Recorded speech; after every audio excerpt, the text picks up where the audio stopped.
नमस्ते मित्रों, साथियों, दोस्तों, शुभचिंतकों, निंदकों, आलोचकों और अनजान लोगों, मेरे पाठकों, गिनती वाले, आप सबको नमस्ते, प्रणाम, अभिवादन, आप सबका अभिनंदन, स्वागत, शुभ प्रभात, शुभ संध्या, शुभ रात्रि, शुभ अपराह्न।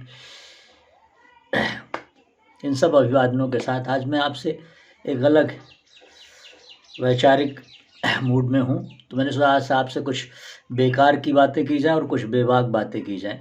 बेबाक तो मैं करता हूँ, आज कुछ बेकार की बातें करना चाहता हूँ, क्योंकि काम की बातें तो लोग सुनते नहीं और बेकार की बातों में हमारा बहुत सारा समय चला जाता है और लोग बेकार की ही बातें करते हैं, जिसको हम कहते हैं गम्मच करना, जो है अड्डेबाजी करना, बदकही करना, गप करना, तमाम शब्द हैं इस तरह के। हमारे किसी मित्र से आज बात हो रही थी तो उन्होंने कहा कि भाई जयंती आने वाली है फलाने की, राष्ट्रीय अवकाश रहेगा। तो मुझे याद आया कि भाई जो नेता हैं उन पर तो राष्ट्रीय अवकाश रहता है, जो है त्योहारों पर तमाम राष्ट्रीय अवकाश रहता है। किसी साहित्यकार के जन्मदिन पर, वर्षगांठ पर या स्मृति दिवस पर जो है मुझे कोई जो है राष्ट्रीय अवकाश नहीं दिखता, फिर चाहे वो रविन्द्रनाथ टैगोर ही क्यों न हो या निराला हो, उन पर भी नहीं है, या फिर जो दक्षिण भारत से लेकर तमाम भारतीय भाषाओं के जो लेखक हैं, जो है बड़े बड़े लेखक हैं, चाहे अयंगर स्वामी से हों, चाहे बाकी लोग हों, चाहे कुसुमाग्रज हों मराठी में, फिर या हिंदी में चाहे प्रेमचंद हो, जयशंकर प्रसाद हो, मैथिली शरण गुप्त हो, जिनका बड़ा मानक या नाम है, इन लोगों पर कोई राष्ट्रीय अवकाश क्यों नहीं है? क्योंकि मुझे लगता है कि लेखन जो है हिंदी में खासकर भारतीय भाषाओं में सबसे फालतू काम माना जाता है। इसका कोई जो है, ये कहते हैं ना कि इसका कोई मूल्यांकन कोई कुछ नहीं, कभी हो गया, और जो बहुत सौभाग्यशाली हैं थोड़ा बहुत। क्योंकि जब से मैंने नौकरी छोड़ दी और मैं साहित्य सेवा करने लगा तो लोग मुझे कहते हैं पागल हो गया है, ये आत्महत्या करने जा रहा है, ये हमारापन है, जो है ये फालतू का काम है। लेखन फेखन तो ठीक है, लेकिन कुछ काम धाम करो। मतलब लेखन कोई काम नहीं है, बेकार का है, और हमें बेकार का काम करने में आनंद आता है। तो मैंने सोचा आज बेकार की बातें करें, क्योंकि पिछले दिनों जो है मैं लखनऊ गया और लखनऊ विश्वविद्यालय के पूर्व विभागाध्यक्ष आदरणीय जो है दीक्षित जी से, सूर्य प्रसाद दीक्षित जी से मिला। तो उन्होंने पहले ही पूछा क्या करते हैं आप? तो मैंने कहा मैं लेखक हूँ, लिखता हूँ।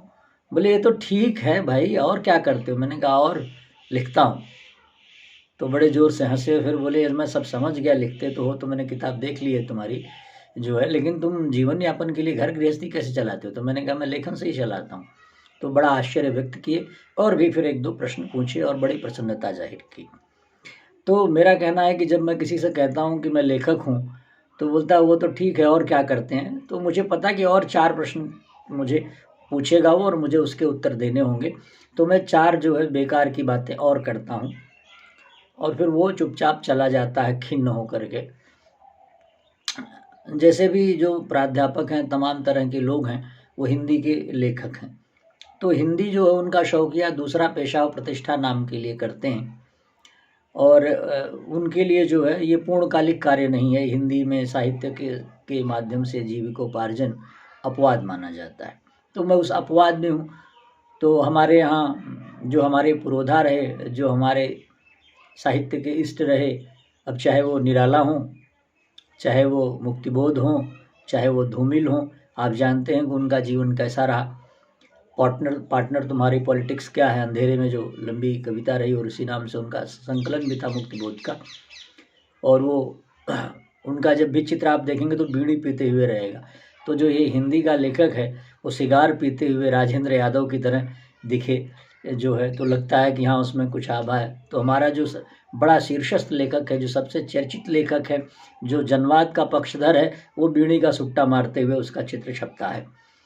और एक हमारा लेखक है जिसे हम कहते हैं कि महाकवि प्राण, जो विक्षिप्त हो गया, 35 साल की उम्र में विक्षिप्त हो गए वो, और जो है मानसिक संतुलन उनका खराब हो गया। क्यों? क्योंकि उनको हिंदी के लोगों ने त्रास दिया, इतना त्रास दिया कि उनका दिमाग खराब हो गया।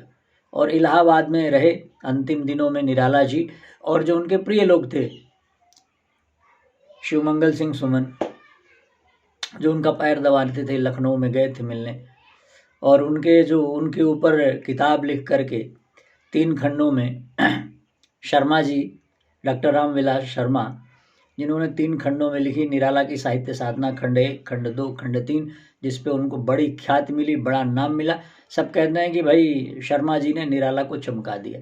शर्मा जी ने निराला से खुद को चमकाया। 47 के बाद कभी निराला से मिलने, मुझे नहीं लगता है कि 40-42 के बाद कभी निराला से मिलने जो है इलाहाबाद में रामविलास शर्मा जी गए होंगे, ठीक है, या शिव मंगल सिंह सुमन बाद के दिनों में। एक कहानीकार हैं भुवनेश्वर, जिन्होंने भेड़िए कहानी लिखी, बड़ा चर्चित रहा। उन्होंने एक झूठा इंटरव्यू जो है, साक्षात्कार जो है निराला के बारे में करके छपवाया और उनकी भद्द पिटवाई जो है निराला की, और बाद में निराला के घर गढ़ा कोला जा कर के वो उनके ही बरामदे में घर में कई महीनों तक करीब रहे। तो ये जो हिंदी में जो हमारे पूर्वज हैं, जिन्होंने बहुत महान काम किया, जिन्हें हम महाप्राण कहते हैं, जिनके नाम पर आज भवन बने हुए हैं और जिनके नाम पर पुरस्कार देश में दिए जाए, वो अपने जीवन में मर गए क्योंकि वो बेकार के लोग थे। उसी तरह मैं भी बेकार का आदमी हूँ।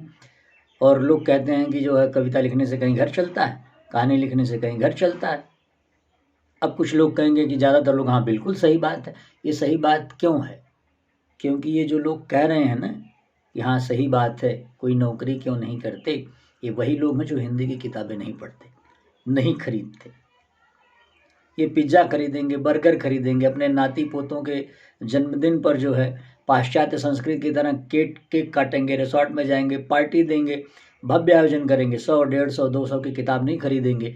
पूरे परिवार के साथ सिनेमा देखेंगे, मल्टीप्लेक्स में जा करके 2000 का सिनेमा देख करके पॉपकॉर्न खा के आएंगे। जो भुट्टा हमारा 10 रुपये में कोई नहीं खरीदता है, हमारी जोनरी जिसको अवधि में कहते हैं, वो जा करके पता है 40 रुपये का पॉपकॉर्न खरीदते हैं, जो है 50 ग्राम रहता है, उसको भून करके वो पॉपकॉर्न खरीदेंगे। आज लाई देख रहा हूँ, बम्बई में जो लाई आती है, कुरमुरा जिसको बोलते हैं, वो 80 रुपये किलो बिकती है, 60 रुपये। और हमारा चावल जो है वो 25 रुपये बिकना मुश्किल है, और धान 10 रुपये किलो हम बेचने को मजबूर हैं। तो ये स्थिति है। तो हम लोग तो बेकार लोग हैं। हाँ, जब हम मर जाएंगे, हमारी पीढ़ी के जो अग्रज थे वो तो मर गए, शरीर से तो मर ही गए, कर्म से आज अमर हैं, उनकी आज जय जयकार हो रही है। धूमिल चले गए, उनकी एक ही किताब आई थी, संसद से सड़क तक, ठीक है। उन मरने के बाद उनके बेटे रत्नेश्वर जी, समझिए ऐसा पुत्र लायक हुआ कि उनकी किताब आई और फिर उनको 76 में अकादमी पुरस्कार मिला। आज सब कहते हैं कि भाई एक आदमी है जो रोटी बेलता है,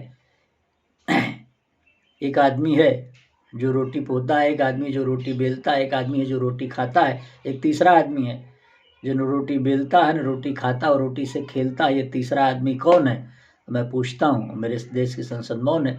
तो ऐसी कविता लिखने वाले धूमिल को उस समय दर दर भटकना पड़ा। कलकत्ते में उनको जो एक लकड़ी के जो है कंपनी में काम करना पड़ा, उससे पहले उनको लोहा ढोना पड़ा जो है, और बहुत कम उम्र में 39 वर्ष में वो चले गए।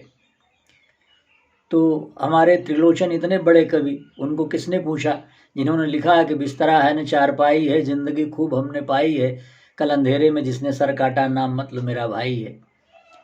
और अकाल और उसके बाद नागार्जुन ने एक शानदार कालजयी रचना, जिसको सब कहते हैं आजकल अंतर्जाल पे छाई हुई है। ये सब बेवकूफ़ लोग थे अपना समय जिन्होंने बर्बाद किया, अभाव में मरे, और हमें ज्ञान का, संवेदना का जो है एक विशाल धरोहर देकर चले गए।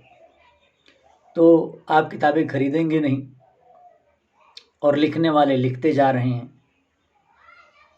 तो ये पागल ही लोग हैं ना जो लिख रहे हैं, जो जिनका आज बहुत सारे लोग अलेखक आ गए हैं जो लेखक हैं। असली समस्या लेखक के लिए तब आ गई है कि जो लोग खाल ओढ़ कर आ गए हैं शेर की, या गाय की खाल ओढ़ कर आ गए हैं, जबकि गाय है नहीं।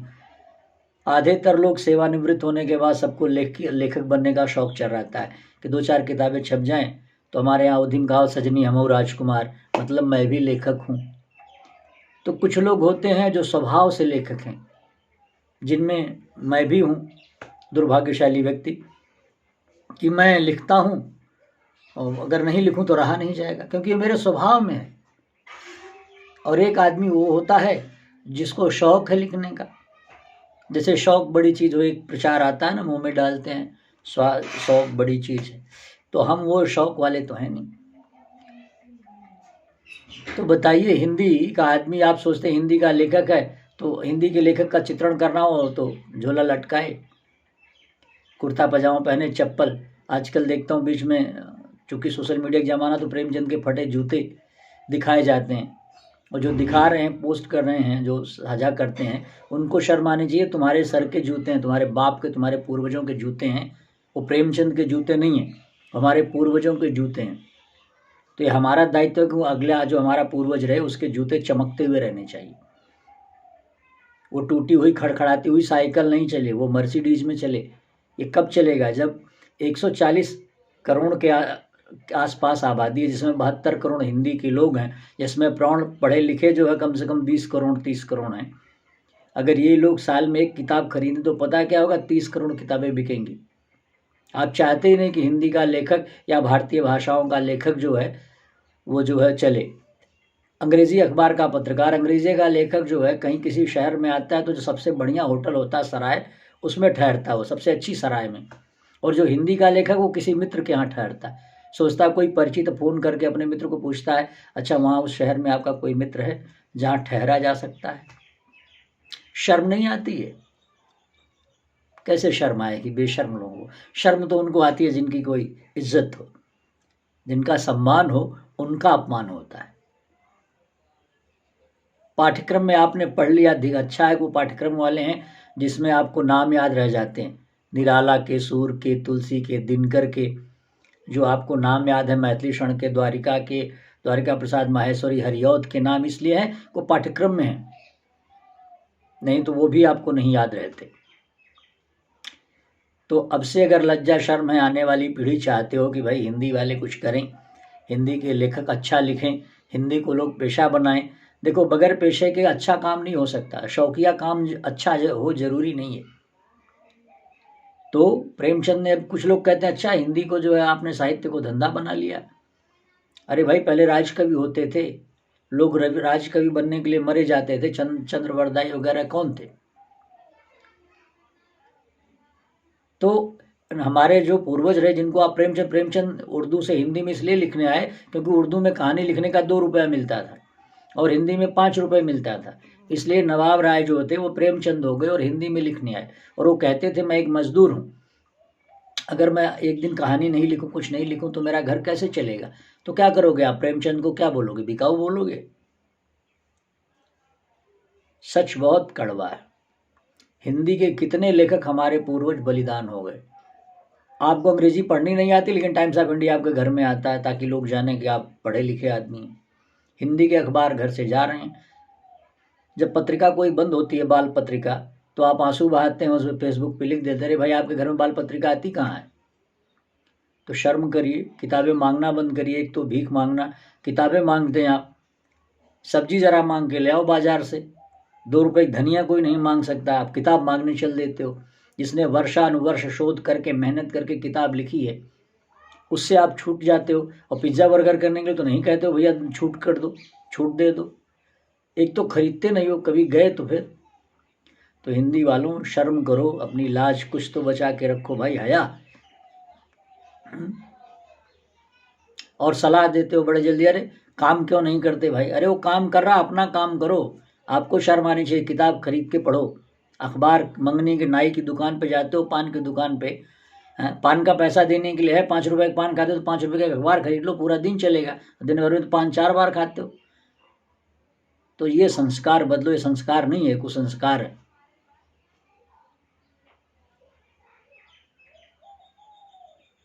क्या कहूँ, बेकार की बातें आज करने आया हूँ। रोज़ बहुत मीठा मीठा बोला हूँ।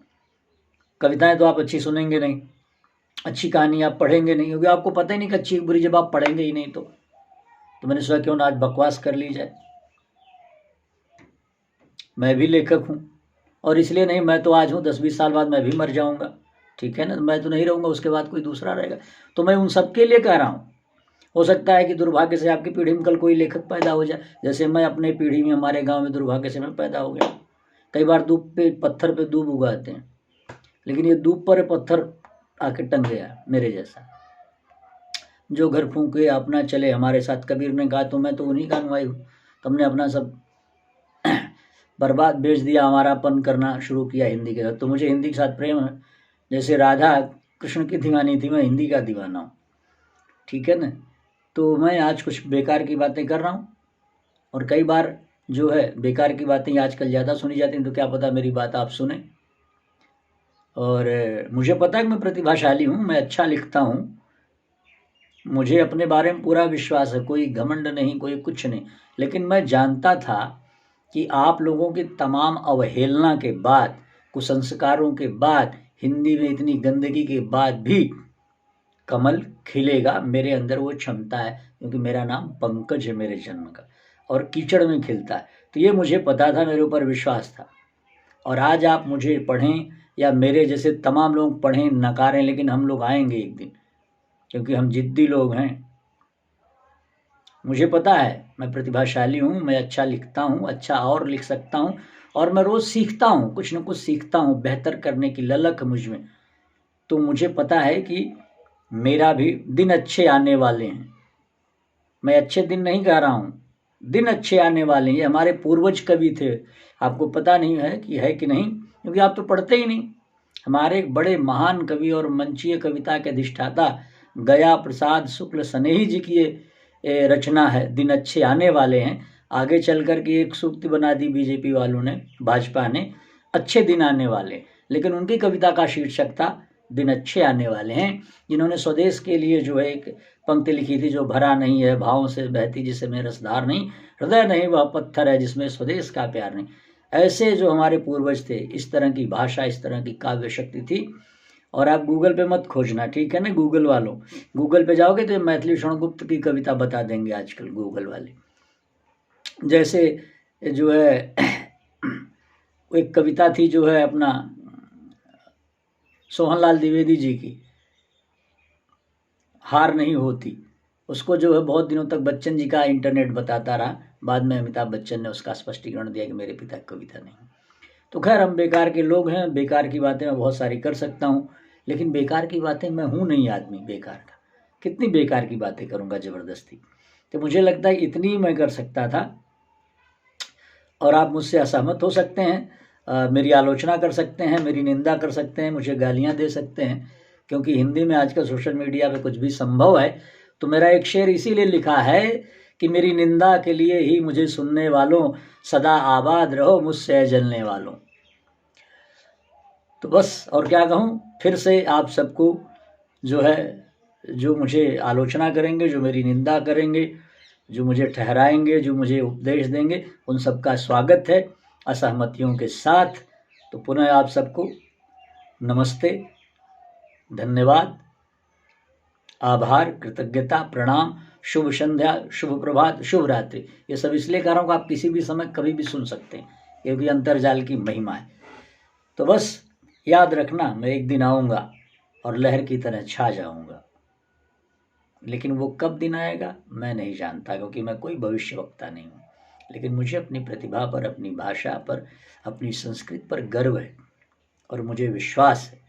और ये भी कह दूँ कि सारे लोग ऐसे नहीं हैं, बहुतायत ऐसे हैं, लेकिन बहुत कुछ लोग ऐसे भी हैं जिन्होंने मुझे बहुत सारा स्नेह दिया, संबल दिया, प्रोत्साहन दिया, और दे रहे हैं। तो ऐसा नहीं पृथ्वी वीरों से खाली। मैं चाहता हूँ कि आप भी उसी पंक्ति में आएँ, ताकि अच्छा साहित्य, अच्छी रचनाएं, अच्छे लोग मंचों से लेकर पाठ्यक्रमों तक अच्छे ही लोग हों। क्योंकि पुस्तकें हैं, अच्छी पुस्तकें, अच्छा ज्ञान, अच्छी कविता, अच्छा साहित्य अच्छे राष्ट्र का अच्छा भविष्य बनाता है। तो बस यही, इसी अनुरोध के साथ आज की बेकार बात यहीं संपन्न करता हूँ। प्रणाम।